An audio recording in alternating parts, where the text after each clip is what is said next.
मैं फजूल की लफ्ज़ाजी में हाँकता हूँ न मुझे पसंद है। और जितने लोग आप लोग बैठे हैं और आप लोगों ने देखा भी होगा, इससे 4 गुना मजमा हर वक्त हमारे सामने रहता है। इसलिए मुझे इस पे भीड़ के कोई असर नहीं पड़ता। 4 लोग होंगे, मुझे तबलीग के लिए 4 काफी है। उसमें से अगर 2 ने एक बात पर भी अमल कर लिया, वही हमारे लिए ज़रिया निजात बन जाए, ज़रिया निजात बन जाए। नेकियों में भी इजाफा होगा, इंशाअल्लाह दर्जात भी हमारा बुलंद होगा। तो मैं वो इंसान हूँ जो काम करके दिखाता हूँ, काम करता हूँ अल्लाह की रज़ा के लिए, किसी को दिखावे के लिए काम नहीं करता। तो बड़े खुशनसीब हैं जो आप लोग इस महफिल में आए। आइए कुछ अर्ज करने से पहले सबसे पहले अपने आका करीम सल्लल्लाहु अलैहि वसल्लम की बारगाह अक़दस में दुरूद पाक की तारीफ उजागर करें और बावाज़ गलत पढ़े अल्लाहुम्मा सल्लि अला सय्यिदिना मुहम्मद और हबीबना व मौलाना मुहम्मद मुबारक व सल्लिम सल्लु अलैहि सलातु व सलाम अलैका या रसूलल्लाह सल्लल्लाहु अलैहि वसल्लम। आप लोग इधर से इधर सामने आ जाइए तो बेहतर रहेगा। जो इधर उधर साइड में है थोड़ा सामने वाली कुर्सी में आ जाए, मजा वही मिलेगा जो साइड में बैठने मिलेगा। लेकिन निगाहों के सामने रहेंगे तो हो सकता है किसी शैतान की नजर आप पर पड़ी हो, किसी हासिलीन की नजर में आप रहे हो, किसी मुसीबतों में मुब्तला हो। शायद इस फकीर की नजर पड़ने से आपकी तमाम परेशानियां मुसीबतें टल जाएं। इसलिए फैज़ भी लेते रहिए और कुछ दीन की बातें भी सुन लीजिए।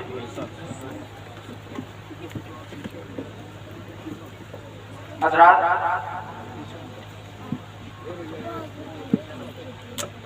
हमारा मकसद, बल्कि मैं यूँ कहूँगा जितने भी ये लोग आए हुए हैं, आप हैं, हम हैं, जितने भी हमारे उलमाए किराम हैं, जो भी इस महफिल में आए हुए हैं, उन सबका ये ही मकसद है कि अल्लाह तबारक व तआला को राज़ी करना और उसके महबूब जनाब मुहम्मद रसूलुल्लाह सल्लल्लाहु अलैहि वसल्लम की सुन्नतों पर भी अमल करना और उसकी सच्ची मोहब्बत अपने दिल में बसाना। अल्लाह तबारक व तआला ने हमें और आपको इस दुनियाए फानी में सिर्फ चंद सालों की जिंदगी देकर इसलिए भेजा है कि हम और आप अल्लाह तबारक व तआला की इबादत करें। क्योंकि अल्लाह कुरान मजीद फुरकान हमीद में खुद इरशाद फरमाता है, वमा खलक़तुल जिन्ना वल इंसा इल्ला लियअबुदून, मैंने जिन्नात और इंसान को अपनी इबादत के लिए पैदा किया। तो हमारा मकसद इस दुनिया फानी में आने के बाद सिर्फ यही होना चाहिए, जो मैं काम करूं वो अल्लाह की रज़ा के लिए करूं। मेरा उठना बैठना चलना फिरना वो अपने नबी करीम सल्लल्लाहु अलैहि वसल्लम की सुन्नतों के मुताबिक होना चाहिए। हमारे आका करीम सल्लल्लाहु अलैहि वसल्लम जब गली से गुजरते थे तो कैसे गुजरते थे? जब अपने पड़ोसियों के यहाँ अगर कोई बीमार होता तो कैसे इयादत के लिए जाते थे? कोई परेशान हाल या भूखा इंसान दरवाजे पे दस्तक देता था तो हमारे आका करीम सल्लल्लाहु अलैहि वसल्लम उससे कैसे पेश आते थे? हमें इस पर गौर करना पड़ेगा और ये गौर तभी कर सकते हैं जब आपको अपने आका करीम सल्लल्लाहु अलैहि वसल्लम की सीरत के बारे में पूरी मालूमात हो। हमारे उलमाए किराम महफिलों में जो आपको दर्स देते हैं, जो तकरीरों में बयान करते हैं, वो आपको सिर्फ इसलिए बताया जाता है कि अगर आपको वो चीज़ें नहीं पता है तो कम से कम अगर आप पढ़े नहीं हैं तो सुन करके उस पर अमल कीजिए।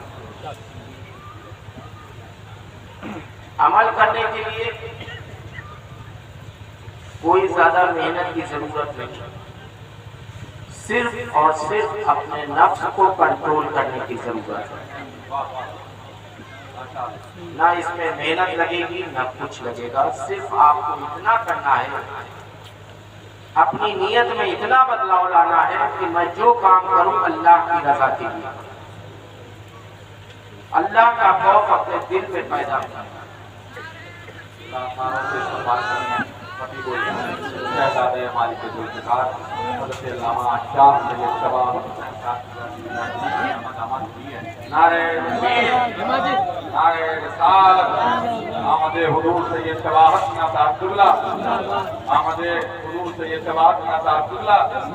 मसलके आला हजरत ख्वाजा का हिंदुस्तान।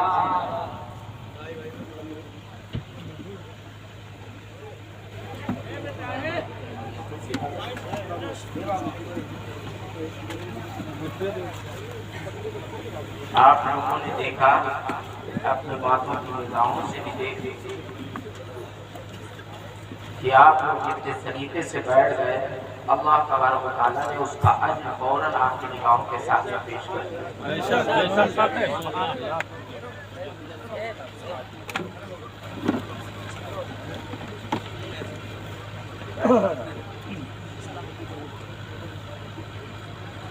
तो इसको कहते हैं सारा दारोमदार नियत पे है।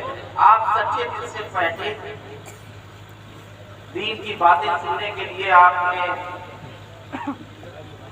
अपने आप को तैयार किया, उसका ये नतीजा हुआ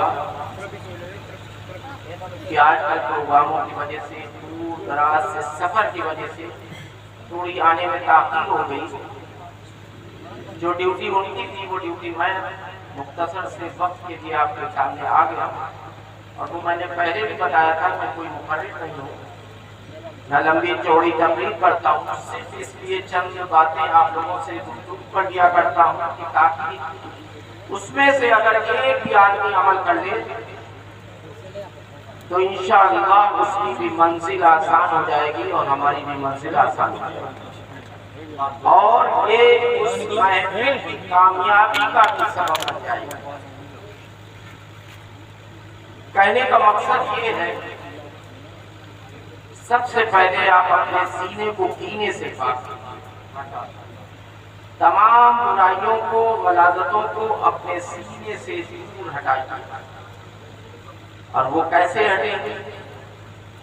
जब हम अपने नफ्स पर कंट्रोल करेंगे, ना किसी की बुराई सुनेंगे, ना किसी की बुराई करेंगे, ना किसी को सताएंगे और ना किसी को सताने देंगे।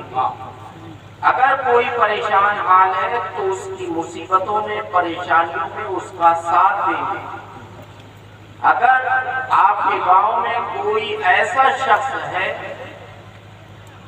जो बीमार है तो आपकी जिम्मेदारी बनती है कि उसकी इयादत के लिए आप उसके घर तक जाइए। अगर वो इलाज नहीं करवा सकता है, अगर आपको अल्लाह तबारक व तआला ने इतना माल ज़र्ज़ अता किया है कि आप उसका खर्च उठा सकते हैं तो खामोशी से उसका खर्च उठाएं। अगर आपके गांव में कोई बेवा औरत है जिसका कोई अखराजात कमाने वाला नहीं, खर्चा उठाने वाला नहीं, तो अगर अल्लाह तबारक व तआला ने आपको दौलत से नवाजा है तो आप अपनी दौलत खामोशी के साथ उस बेवा औरत पर खर्च करें। नियत सिर्फ एक रहे कि कोई देखे ना देखे, अल्लाह देख रहा है, इसमें किसी को दिखाने की जरूरत नहीं। अगर आप वाकई अल्लाह को राजी करना चाहते हैं तो ये आप अपनी जिंदगी का उसूल बना लीजिए। अगर आप किसी रोड से या सड़क से निकल रहे हैं और आपने देखा कि कोई पत्थर है, कोई ऐसी चीज है जिससे किसी को नुकसान आने वाले को हो सकता है, तो आप खामोशी से उस पत्थर को उठा करके किनारे रख दीजिए। सिर्फ ख्याल एक ही है, कोई देखे ना देखे, अल्लाह देखता है। आपको दिखाने की जरूरत नहीं, बल्कि अपना कल्ब, अपना दिल, उसकी गलाजत, उसके मैल को साफ करना है। जब ये गलाजतें दूर हो जाएंगी अल्लाह तबारक व तआला आपके दिलों के उतना ही नजदीक होता चला जाएगा। आपको ये दुनिया ऐसी लगेगी कि जल्द से जल्द इस दुनिया से टाइम कटे और मैं अपने महबूब की बारगाह में हाजिर उनका दीदार करूं। ये तभी कैफियत पैदा होती है जब इंसान का दिल साफ होता है। आप दूसरों को तबलीग करने से पहले अपने घरों में तबलीग करना चाहिए। अगर यहाँ पर जितने भी लोग बैठे हुए हैं उनकी ये जिम्मेदारी सिर्फ समझ लें कि मैं अपने घर में अपनी बीवी, अपने बच्चे, अपने बहन, अपने भाइयों को 5 वक्त नमाजी बना दूं, तो यकीन जानिए कोई घर ऐसा नहीं बचेगा जिसमें नमाजी ना हो, कुरान की तिलावत ना हो। तमाम शर व शयातीन से आपके घर खुद ब खुद महफूज हो जाए,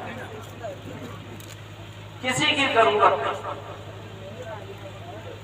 अगर आपको वाकई अल्लाह को राजी करना है और जन्नतुल फिरदौस में अपना घर बनाना है तो सबसे पहले अपने वालिदैन की खिदमत करना सीखिए, उनकी इज्जत करना सीखिए, उनसे ऊंची आवाज में बात करना मत। अगर कोई बात आपको बुरी भी लगे तो आप उसके सामने खामोशी इख्तियार कीजिए। घर से निकलने से पहले अपनी माँ की दुआएं लेकर के निकला कीजिए। घर में दाखिल कीजिए, सलाम कीजिए तो सबसे पहले की दस्तबोसी कीजिए, उनकी पेशानी चूम लिया कीजिए। खुदा की कसम उनके दिल से दुआ निकलेगी, अल्लाह तबारक व तआला उसे फौरन कबूल फरमाएगा। अगर वाकई आपको अल्लाह को राजी करना है तो अपने वालिदैन को सबसे पहले राजी, पड़ोसियों का ख्याल रखिए। तमाम अगर कोई बुराई है तो उसको देख करके कम से कम उसको एक बार जरूर तो दीजिए, देखिए ये काम सही नहीं है। ये आपके ऊपर फर्ज बनता है कि अगर अपनी आंखों से गलत काम देखे तो उसको जरूर मना करें। अब उसको मानना ना मानना ये उसकी जिम्मेदारी है, लेकिन आप उस जिम्मेदारी से बरी हो गए, कल को आपकी पकड़ नहीं होगी। अल्लाह तबारक व तआला ये अगर कहते हैं कि तुमने वो पूरा काम होते हुए अपनी आंखों से देखा और तुमने क्यों नहीं मना किया, तो ये तुम्हारी पकड़ है, तुम्हारी जिम्मेदारी है कि अगर गलत काम हो रहा है तो उसको वहां पे टोको, उसको मना करो। अगर नहीं मानता है तो फिर उसको अल्लाह को